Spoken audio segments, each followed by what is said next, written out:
सो केमती अच्छा पिलाने भलरे अच्छा ना सेमती भलरे था स्वागत करुँच आप favourite channel super study with मुई को।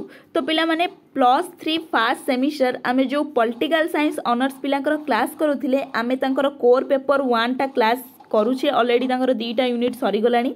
आज कोर पेपर 2 पिलाने कोर पेपर 2 रो यूनिट 1 रो आमे थर्ड चैप्टर देखिबा जोटा कि मोस्ट इंपोर्टेंट मौलिक अधिकार फंडामेंटल राइट्स। एटा केवल कि पॉलिटिकल साइंस ऑनर्स पिला देखिए सहीटा नुहे जी कॉम्पिटिटिव भी प्रिपेयर हो माने भी देखिपर और बाकी ऑनर्स पिला भी देखिपर कारण टुडे आज जो जेनेरेशन अच्छी से जेनेरेशन में मौलिक अधिकार जिनसा तो बेसी गुरुत्व कि अधिकार तो सब जगह ही इंपोर्टेंस रोचे। तो अक्षर तो पिला माने अक्षर को जज करंतुनी कारण बहुत ही खराब अच्छी मुझे स्कान करके आउ थे आनी जड़े पीडीएफ माने फोटोस पठाई मुझे पीडीएफ द्वारा बनईकरी करी तो मुझे पढ़ी दूसरी आपण मैंने बुझीपारे। देखो कौन लिखाई ना व्यक्तिर जीवन को सरस सुखमय एवं विकासशील करने राष्ट्र तरफ जो सुविधा सुजोग प्रदान करें अधिकार कही। मात्र नागरिकर जो अधिकार राष्ट्र मौलिक आईन सहित संश्लिष्ट एवं न्यायालय द्वारा सुरक्षित होता है समस्त प्रकार समस्त समान भाव में कार्यकारी होता है ताहाको आमे मौलिक अधिकार कही था। भारत में संविधान एक मौलिक दर्शन और गुरुत्वपूर्ण वैशिष्ट्य हूँ कौन ना मौलिक अधिकार कौन ना व्यक्तिर जीवन को सरल एवं सुखमय एवं विकासशील करने राष्ट्र द्वारा किसी केतेक सुविधा सुजोग प्रदान करते जो सुविधा सुजोग को आमे कौन ना अधिकार कही था एवं से अधिकार जो राष्ट्र मौलिक आईन सहित संपृक्त होता है एवं न्यायालय द्वारा सुरक्षित होता है ताहाको आमे मौलिक अधिकार बोली कही था। आम संविधान तृतीय भाग में मोस्ट इंपोर्टेंट पिला माने आम संविधान तृतीय भाग में धारा 12 रु 35 मध्य नागरिकर मौलिक अधिकार वर्णना करा जायछि। संविधान प्रणयन सभा सरदार वल्लभ भाई पटेल को अध्यक्षतार गठित कमिटी मौलिक अधिकार स्वीकृति देइथिला। आम संविधान सन्निवेश मौलिक अधिकार गुड़िक ब्रिटिश संविधान माग्ना कौथरू ना ब्रिटिश संविधान माग्ना कार्टा एवं अमेरिका संविधान बिल ऑफ राइट्स रु आनीत होइछि। नेहरू भाषा यह संविधान विवेक सदृश नागरिक मान मौलिक अधिकार प्रदान करिबार अमेरिका किए ना अमेरिका हेउछि सर्वपुरातन राष्ट्र। बुझेला पिला माने तापर देला कि संविधान प्रणयन 1978 मसीहा पर्यंत यह 7 प्रकार थिला। मात्र 44तम संविधान संशोधन में संपत्तिगत अधिकार को मौलिक अधिकार रु बाहर करा जाय 6टी करगला। एटा पिला माने most is every short question रे आसीबो निहाती भाबरे आ रिलेटेड पिला माने क्वेश्चन कोन आसीबो कि एड देखो क्वेश्चन आसी पारे कि क्यों मसीहा रे केतेतम संविधान संशोधन रे मौलिक अधिकार को 7 रु 6 को आना जाइथिला 1978 मसीहा 44तम संविधान संशोधन। बुझेला पिला माने आपण पई गोटे क्वेश्चन रहिला मु पूर्व एटा कहि देछि कि 44तम संविधान संशोधन रे आउ सब कोन हेइथिला। तो मते सेटा कमेंट करिवे जदि मु पूर्व वीडियो देखिथिबे तो निहाती कहि परिबे जदि न देखिथिबे दया करी देखंतु कारण सब इंपोर्टेंट जिंस को ही मु एठी आनिछि जोडा कि आपणकर परीक्षा आसी पारिबो।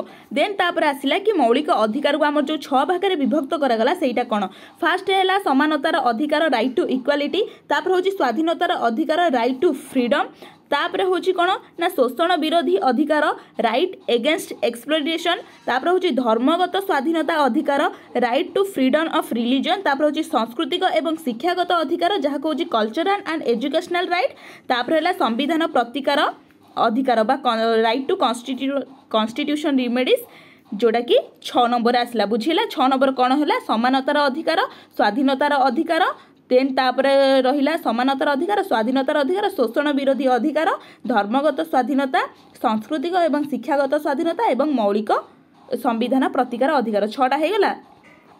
एबे पिला माने देखिबा कि जे जो समानता अधिकार 14 रु 18टा रहुची समानतार अधिकार से समानता अधिकार अंडर कौन कौन आसी पिला माने मु एठी खाली बुझेई दोजी पॉलिटिकल साइंस पॉइंट लेख निजे जेकोसी एग्जांपल दे दियो जोटा कि आ रिलेटेड हेइथो एटा नुहे कि आपण जहाँ बुक रे लिखाई छी जहाँ मु कहूची सेटा लिखबे आपण बुझिचंती आपण को गाँव रो एग्जांपल देदेले भी हेइजो कारण +3 रे सेमी देखिन पिला लिखिची कोन +3 रे एटा देखते पिलांकर कांसेप्ट केते क्लियर हेइची आमे भी देखुची पिला माने कौन देला एठी आईन आगर समस्ते समान निहाती भाव में गोटे मौलिक अधिकार प्रदान कर माने आईन को देखिबो कि ये बड़ लोक ये छोट लोक आर ए जाति तार से जाति ना आईन कौन देखिबो ना किए अधिक भूल करिछि କାହାକୁ ନ୍ୟାୟ ପ୍ରଦାନ କରାଯିବ।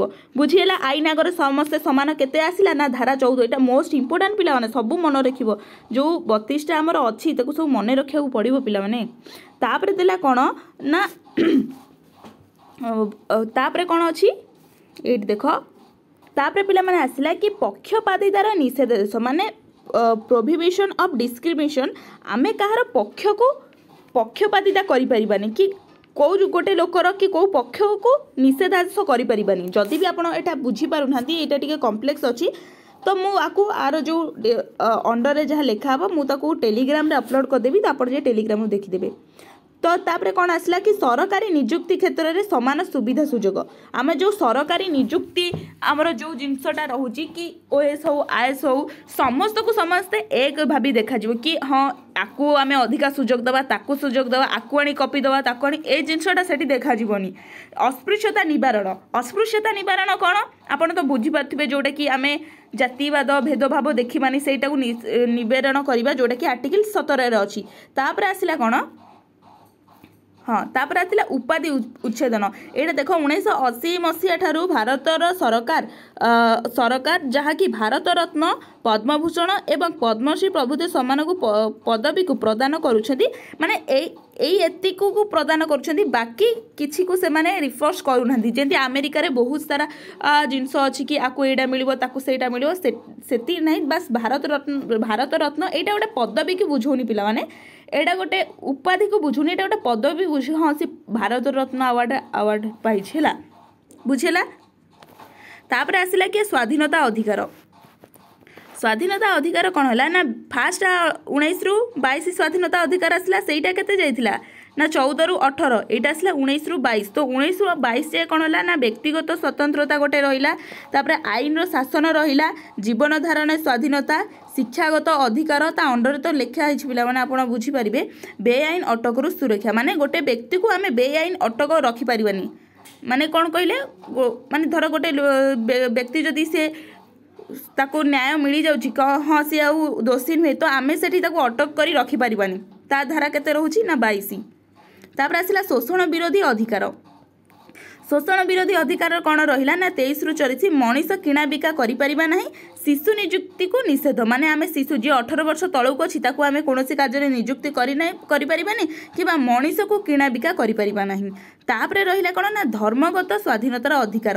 ଧର୍ମ ଗ୍ରହଣରେ ବୁଝିପାରୁଥିବେ ତ, ଆମେ କୌଣସି ଧର୍ମକୁ ଗ୍ରହଣ କରିପାରିବା, ଧାର୍ମୀୟ ଅନୁଷ୍ଠାନକୁ ପରିଚାଳନା ମଧ୍ୟ କରିପାରିବା, ଧର୍ମ ସମ୍ବନ୍ଧୀୟ କର ଆଦାୟ କରିପାରିବାନି। ପିଲା ଆମେ ଗୋଟେ ଧର୍ମକୁ ନେଇ ଗୋଟେ କର, ଆମେ ହିନ୍ଦୁ ଧର୍ମ ନେଇଛେ, ଯଦି କିଏ ଆସିବ କରିବେ ତୁମେ ହିନ୍ଦୁ ଧର୍ମ ନେଇଛ ମାନେ ତୁମକୁ କର ଦିଅ, ତୁମେ ସେଇଟା ଦେବ, ଡାଇରେକ୍ଟ ଯାଇକରି ଧାରା 27 ଅନୁସାରେ କେସ୍ କରିଦେବ, ନାମ ନେବ ସିଏ।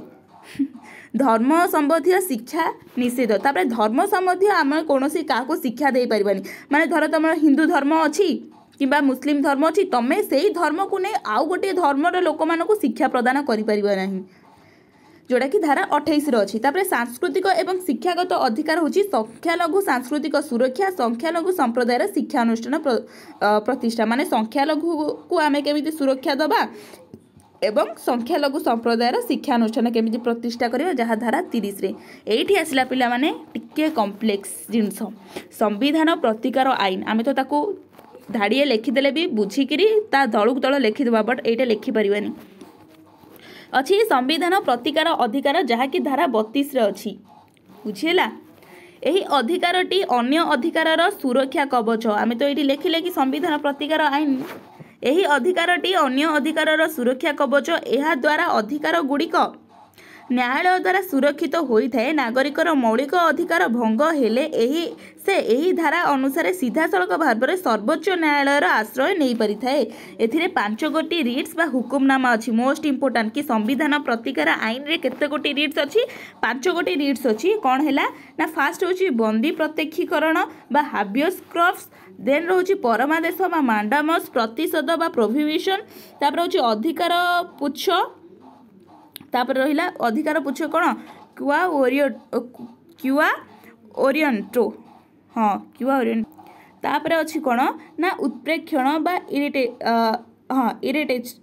ଇରିଟେସନ୍, ସରି ଏଇଟା ହେବ କ'ଣ, ତ ଏଇଟା ପିଲାମାନେ କ'ଣ ଲେଖାହେଇଛି କହିଲ ସେଟିଓରିଆରି सेटियोरियारी लिखाई बट ये जो सीटा से ब्राकेट सहित मिसी जाऊँ तो मोर टे ध्यान नाला तो चलतु से छाड़ू देले ये कौन ना संविधान प्रतिकार जो बंदी प्रत्यक्षीकरण रहा हैवियस क्रॉप्स रहा जोटी एही रिट्स बा हुकुमनामा बल कौन नागरिक को बेआईन भाव में गिरफ बा अटकरू सुरक्षा करा जाई पारिबो। एहाकू तर्जमा करने उच्चतम न्यायालय एवं उच्च न्यायालयर उद्दिष्ट तर्जमा पर न्यायालय निर्देश दे नागरिकर स्वाधीनता को सुरक्षा करा जाई पारिबो जोटा कि बंदी प्रत्यक्षीकरण आसूची। तापर होची कोन परमादेश बा मांडामस विशेषतः सरकारी कर्मचारी दायित्वबोध संपर्क में न्यायालय यही निर्देश जारी करिथाए आईन अनुଯାयी कार्य करिबा पई एहा स्वतंत्र निर्देश देइथाए। मांडाबस एक लाटिन शब्द जार अर्थ होची वी कमांड बा आम न्यायालयर आदेश बुझेला। तापर होची प्रतिषेध कौन बा प्रोहिबिशन यह एक हुकुमनामा जहाँ को उच्च न्यायालय निम्न अदालत को देइथाए जेतेबेले निम्न न्यायालय तार परिसर बाहर जाई मौलिक अधिकार समय विचार करिथाए एवं एहा द्वारा अधिकार क्षीण हेबार आशंका थाए सेतेबेले नागरिक उच्चतम न्यायालय किंबा उच्च न्यायालय को आदेश आवेदन करे और न्यायालय निम्न अदालत को एही विचार निवृत्त रखा हुकुमनामा जारी करे। तो जदि सिंपल आम पिला एटा बुझा एटा आउ एटा को पिला बहुत कम माने आपण पढ़ी पारे जानीपारे यहाँ कष्ट कौन पाई हुए कि प्रतिषेध कौन कहला कि यह उच्च न्यायालय माने एटा एग्जांपल बुझंतु उच्च न्यायालय निम्न न्यायालय को एटा डिस्ट्रीब्यूशन होता है जेतेबेले निम्न न्यायालय तार परिसर बाहर को जाई मौलिक अधिकार उपरे आलोचना करिथाय सेतेबेले जदि गोटे व्यक्ति कंप्लेन करूची ताले उच्च न्यायालय ए जो निम्न न्यायालय को से परिसर बाहर करी निजे से जिनसटा को विचार करिथाय। तापर अधिकार पुच्छ कहले ना कोनोसी व्यक्ति बेआईन भाव में सरकारी पदवी अधिकार जाहिर करि परिबो नाही बा हुकुमनामा जारी करी सही व्यक्ति को सही पदवी त्याग करा जाई परिबार बाध्यतामूलक करा जाई पारे। को वारेंटेड एक लाटिन शब्द जार अर्थ होची बाय व्हाट अथॉरिटी बा केउ अधिकार बल रे बुझेला माने जदि बेआईन अर्थरे बेआईन भाव में किए गोटे सरकारी पदवी को ग्रहण करिछि ताले आपे कोन कंप्लेन करी ए जो अधिकार पुच्छ द्वारा आपण कंप्लेन करिकरी ताको से पदवी बाहर जाई परिबे। मु जहाँ कहली सेला लिखिदेले भी चलिबो एटा लिखिबा भी किछि आवश्यक नै आपण जहाँ बुझुन बेला सेया लिखिबे ना मु फास्ट आपण कहिछि।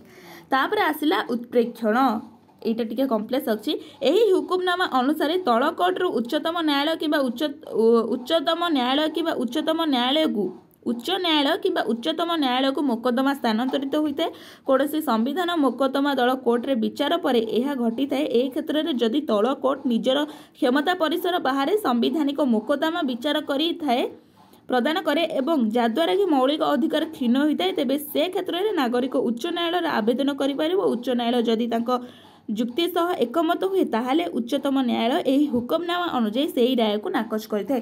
तो आपण भाबुथबे एटा आ एटा टिके तो सिमिलार अछि ना समस्त तो उच्च न्यायालय निम्न न्यायालय अछि निम्न न्यायालय ता परिसर बाहर करे ना एठी गोटे जिंस मु आपण को बुझेली ना एठी उच्च न्यायालय रु क्षमता डिस्ट्रीब्यूशन होउची बट एठी निम्न न्यायालय रु क्षमताटा कोठी उच्च न्यायालय पाखरे जाउची एतिकी बास जिंस जोडा के पिला माने धरि पारंदिनी एठी देनी कि जहाँ उच्चतम न्यायालय निम्न अदालत को देई थाए बट एठी कौन देला कि एठी उच्चतम न्यायालय को मोकदमा स्थानांतरित होते कौथ ना निम्न अदालत गुड़ी करू बुझेला पिला माने कॉम्प्लेक्स किछि हवा नहीं आपण एतिक बुझीगले जिनसटा को आपण निजे लिखि दे पारिबे।